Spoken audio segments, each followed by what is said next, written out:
Hey guys, and welcome to game number 83 out of 100 of the Mack vs. Machine series, where I'll be playing 100 games of Scrabble against the top online bot, HastyBot.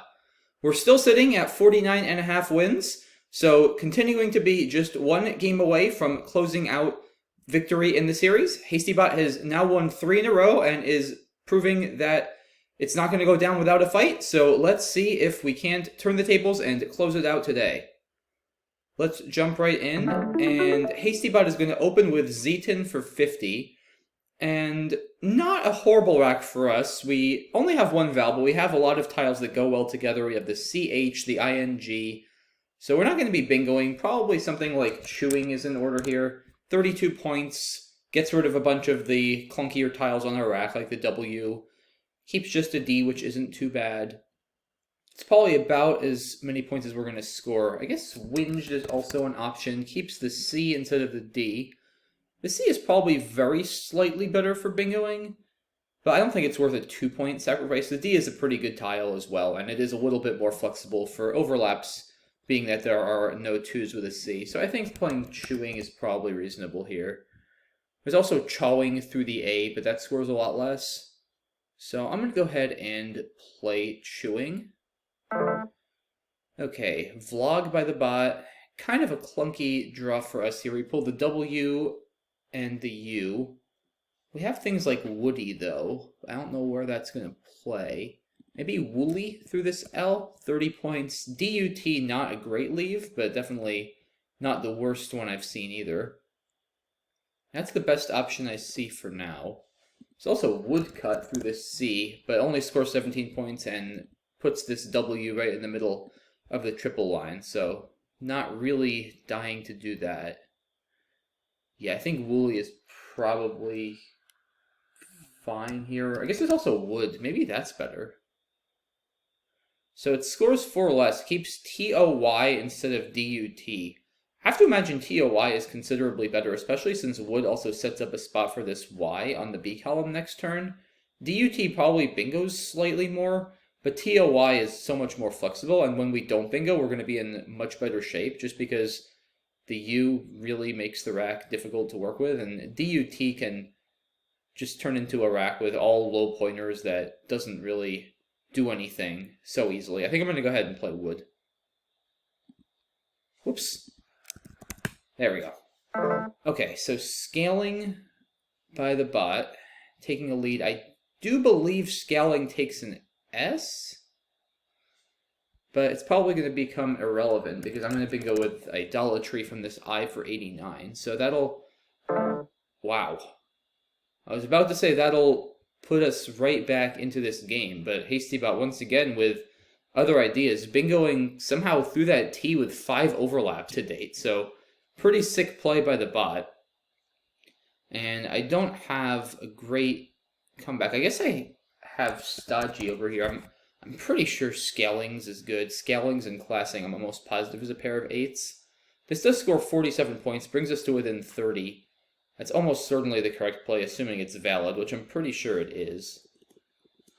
You could also play stodgy here. That's 44.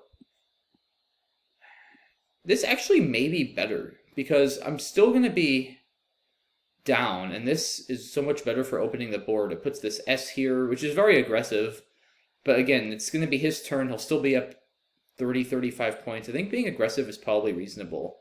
I just worry if I play stodgy down here. I guess I do have this D and this Y to work with. It's kind of a tough call, actually. 2 blanks unseen still. You could also make an argument for playing stodgy over here, because it does stop him from making a big play himself, with maybe the Q, the J, or the X there. It's not too hard to make a 6-letter word and score a lot of points in that spot. So that is one advantage of playing there. It's actually a pretty close call, I think. I mean, on the bottom, we do score 3 more points, which isn't a ton more, but it's not completely irrelevant. And it does open some stuff up, like that D and that Y. Also that G, if I play stodgy over here, if I can pull one of the 2 ends, I'll have a decent chance of hitting ING. So it does open without being super aggressive, which maybe is reasonable, given I'm still only going to be down 30 points. I probably don't need to be too reckless yet, especially with 2 blanks unseen. So maybe I should do this, just be slightly more conservative. But it's really, really tough to say. Like I said, though, I do kind of like the idea of blocking big scoring plays that he might have up here. So it's kind of a matter of, do I leave him more potential for scoring plays, especially 6-letter words, or do I leave him more potential to just bingo back and really put this game out of reach? I think I'm going to play stodgy down here with Scallings. Just score a few more points, keep things a little tighter for now. Also, if he scores here on the H column, I'm hoping that maybe if I pick up one of the blanks, I can actually bingo through whatever he plays. So I'm going to go ahead and play over here. Wow. Yikes. Okay. So he plays Freedom for 84, and I drew E-I-I-O-O-Q, is that right, out of the bag? Yeah, so, wow. Okay. I think we're pretty much dead. I mean, I have to exchange here, right? Like, I can't play QI for 18, keeping E-I-I-O-O. That's just gonna lose immediately. I think I have to exchange here. Let's exchange 7, because there's still plenty of E's unseen. Give myself a better chance at the blank. I don't even know. Yeah, I think I'm going to exchange 7. I half wonder if you could make an argument for keeping the Q, because you're down so much and there's 3 U's unseen. And, like, if I can draw the U and maybe the blank, I could hit a huge bingo with the Q. I wonder if you could make that argument. Probably not. You think you're better off still just trying to hit 2 bingos rather than going all in on 1 huge bingo at this point? If I were down even more, then maybe I would, but for now I don't think so. I'm going to trade 7. Okay, we do pull the blank. I have influx at least, though, from this I, so that'll... I'm still going to be down 100 after this, though, so it's looking extremely bleak, but it gives us maybe some outside chances. Okay, so he plays oboe. Do I have any bingos here? Carrot or blank. I don't see anything off the top of my head, but let's see. It's definitely worth spending a little bit of time here. Problem is I'm still down 130. So I'm going to need 2 bingos to win this game. Yeah, let me just make sure I'm not missing something here. I don't think so. Maybe with a C? Almost like Tanbark or Amtrak, Tarmac. Not quite. Yeah, I'm not feeling like there's any bingo here. So in that case, I guess I have to... I think I'm actually going to keep the K, kind of like I was saying before, and try to score well with it, maybe to this Y. I think I'm going to play Rat. Score 20 points. Maybe I can hit like a 100-point bingo with the K to one of these Ys. I think that's a reasonable try at this point, rather than sacrificing to get rid of the K. So let's go ahead and do that. Okay, is Sparkly good? I kind of don't think so. Yeah, it looks pretty funny to me. I mean, the question is, do I have to try it? Yeah, I just reviewed the ILY words fairly recently, and I don't know, it's maybe good. I can't remember for sure. I could also play Sparking. I just don't really... Well, so let's see that. If I play Sparking, if I'm more conservative, that puts me down 47. So that would mean, yeah, I could still potentially win with 1 more bingo. It just gives back huge scoring plays on the right, especially if he has the H. He's going to score big on the bottom. I think I need to go for Sparkly here. I think I need to take a risk to give myself a good chance. Oh, wow, it is good. Okay, and no. Am I going to win this? No way. That did not just happen. What? No. There's no way that just happened, guys. There's no way. Did I just bingo out after he bingoed back and win? That's absolutely nuts. That might actually be the most insane win I've pulled off this series, and this was actually the series clinching win. I cannot believe what just happened. Holy cow, guys. Wow. So I didn't even really think Sparkly was good. I decided to try it. It comes back good. He bingos back, figuring, okay, probably if he bingos back, then the game's completely over. And he bingos back, and I somehow pull unhaired and bingo out, and I win this game 503 to 482. What just happened? I don't know how that happened. Okay, I guess let's go back and analyze this thing. I mean, that's just insane. I mean, wasn't I down like 130 with a Q and 4 eyes on my rack at some point? Like, this is just insane. So yeah, chewing looks good. I mean, I'm still kind of in a state of shock at how I won that game. Wood is, I think, the right player. Nutwood is interesting. I didn't actually consider that. It scores a few less, turns over a few more tiles, but the TO goes pretty well with the Y. And I also like how I'm setting up this Y spot over here. I guess Nutwood does set up a spot for the Y as well, but it's a lot easier for him to use, and it's also a bit more dangerous because it's easy for him to make a big J play there if he pulled the J. So I think Wood is a fine play here. He plays scaling. Yeah, idolatry, clearly the best bingo. And he makes this crazy overlap for 76. Yeah, this was actually probably my most interesting turn of the game, where to play stodgy. Like I said, obviously the main advantages of playing down here are that it scores 3 more points and doesn't give him so much to work with in terms of easy bingo lines and floaters. The advantage of playing up here is that it does give him those lines, but also gives me those lines, and I am down a bit, but it also does block high-scoring plays here. I just felt that my deficit is still going to be fairly slim. I'm only going to be down 30. There's 2 blanks left. I think it's okay to be a little bit more cautious here and, open a little bit on the right without opening a ton by, like, say, putting an S in the triple line. Or excuse me, not the triple line, but the triple line for him to bingo to. I think being a little bit more cautious from a bingo standpoint down here is fine at this score. But yeah, I mean, I was sure the game was over here, guys. I mean, he bingos with freedom. I'm down 114 points, and I draw a Q, 3 I's, and 2 O's out of the bag. So, I mean, I'm thinking I'm dead. And exchanging 7 is clearly called for here. Louis, no way. I mean, like I said, you could maybe consider exchanging, keeping just the Q, going for one of the 3 U's in the big bingo to the Y. Given the score, I don't think that would be a crazy idea, but I still felt I had enough chances to get 2 bingos down at this point that I wanted to keep a better leave. And yeah, so he takes a 165-point lead in this position. So the score is now 359 to 194. And guys, remember, I won this game, which is just insane. Granted, I do have influx for 64 here, so that sort of kept me a little bit alive. But once again, after Oboe, I'm without a bingo and I'm down 128. So I do have the blank. And playing Rat definitely paid off. You could play a Rock or Lark or Cray, or we definitely wouldn't play Cray. I don't want to take away that line. But you could play something like Lark over here in order to shed the K. But as I mentioned, I kind of like keeping the K here because it's sort of the similar logic to how I was talking about the Q before, except the K is still a little bit easier to use. And I felt, okay, if I play Rat, I get within 100 or so. If it's very possible he could have like 6 vowels and have to exchange, and then I hit a big bingo with the K and tie this game up. I figured keeping AKR blank, very strong leave. I've got a decent chance to hit something to one of these Ys. And wow, did it pay off. I hit Sparkly for 113.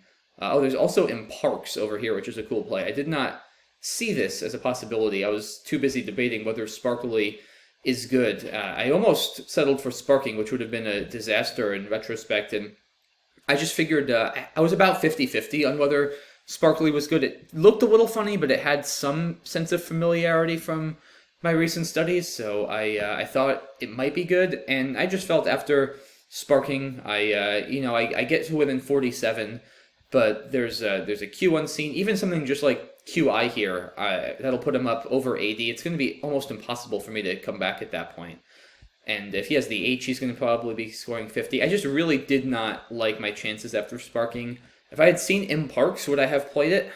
Still not sure. So maybe it's actually a blessing in disguise that I didn't see Imparks, or I might have settled for it. But I felt that going for Sparkly was necessary here, given my deficit. And, I mean, let's face it, I'm still an underdog, even if this stays on the board, because I'm going to be down 16 points and it's his turn. So it's still looking very slim, even though this stays on the board, especially after he bingos immediately with Poetize. And look at this, guys. If he had bingoed with Poetize here or Poetized, he wins this game. Because after he plays Poetized here, I bingo out with Unhaired to this D. I have no playable 7s or any bingos anywhere else on the board. But I guess the question is, should he have played Poetized somewhere else? Like, where am I most likely to bingo with that pool? I think Poetize here is probably best, because if we look at the threats, right, where can I bingo? I can bingo on top here. That's definitely a big threat on row 2 with a 7. I can also bingo on column N with a 7 next to this S. And I can also bingo, as I did, to this D. And maybe from this A, but that's going to be pretty hard, especially with a somewhat Val-heavy pool. So really the biggest threats are the 2 7 lines, row 2 and column N, as well as maybe 8s to this D. So with that in mind, I feel like Poetize here has to be the play, because he blocks both lines for 7s. He does give back 7s possibly on column M, but that's trickier because he would force me to have at least 2 overlaps. I'd have to start with like AR or maybe even something with an H or an M making high or MI.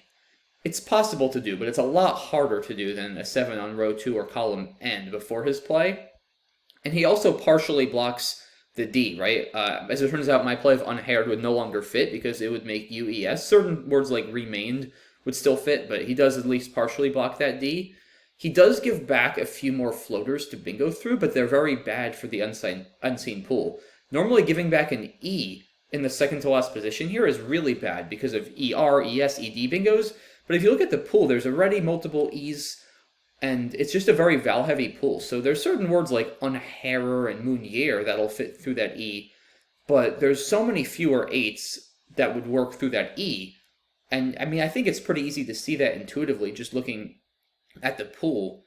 Fewer 8s through that E relative to the large number of 7s that he would block by playing here, the large number of 7s that would play on row 2 or column N.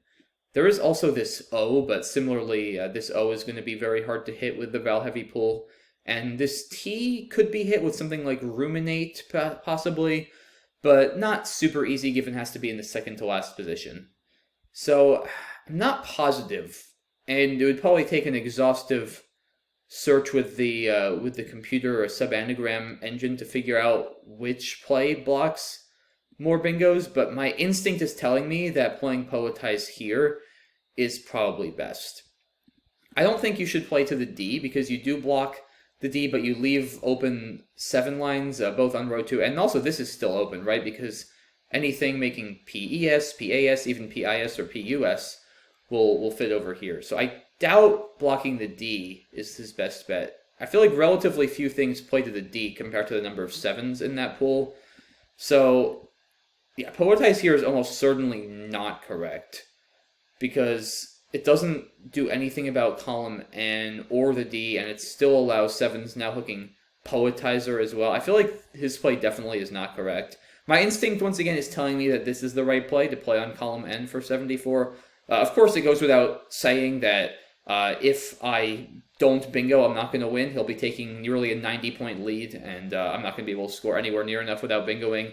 And I believe it also goes without saying that if I do bingo, he's lost. I don't think there's any circumstance in which he outruns a bingo, because with 7 in the bag, he's emptying the bag, and either he's going to draw the Q and I'm going to get 30 extra points from his rack, in which case I'd only need 60, which I'll easily get with any bingo, or I'll have the Q and I'll be scoring quite a lot of points with a bingo myself. So I think it goes without saying that really he's going to win if and only if I don't bingo. It cuts both ways.